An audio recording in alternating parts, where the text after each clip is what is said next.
છત્તીસગઢમાં મોડી રાત્રે એક દુઃખદ અકસ્માત થયો, જેમાં 13 લોકોએ જીવ ગુમાવ્યા છે. કહેવામાં આવી રહ્યું છે કે આ લોકો એક કાર્યક્રમમાંથી પરત ફરી રહ્યા હતા અને એક ટ્રકની અંદર સવાર હતા.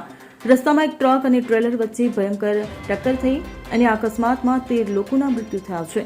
આ સિવાય ઘણા લોકો ગંભીર રીતે ઘાયલ થયા છે અને તેમને હોસ્પિટલમાં દાખલ કરવામાં આવ્યા છે. મૃતકોમાં 4 બાળકો અને 9 મહિલાઓનો સમાવેશ થાય છે. આ મામલે અધિકારીએ જણાવ્યું કે અન્ય ઘણા લોકો ઘાયલ થયા છે, જેમને તાત્કાલિક રાયપુરની ડોક્ટર B.R. આંબેડકર મેમોરિયલ હોસ્પિટલમાં લઈ જવામાં આવ્યા હતા, જ્યાં તેમની સારવાર ચાલી રહી છે. કેટલાકની હાલત હજુ પણ ગંભીર છે. અકસ્માત ત્યારે થયો જ્યારે માલવાહક વાહન નવજાત શિશુના છઠ્ઠીના કાર્યક્રમમાં હાજરી આપીને પરત ફરી રહ્યો હતો. સામેથી આવી રહેલા ટ્રેલર અને માલવાહક વાહન વચ્ચે ભયંકર ટક્કર થઈ. ખારોરામાં થયેલા ભયાનક માર્ગ અકસ્માતના સમાચાર બાદ રાયપુરમાં અરેરાટી મચી ગઈ છે. હવે જુઓ દેશ દુનિયાની તમામ ખબરો તમારી આંગળીના ટેરવે.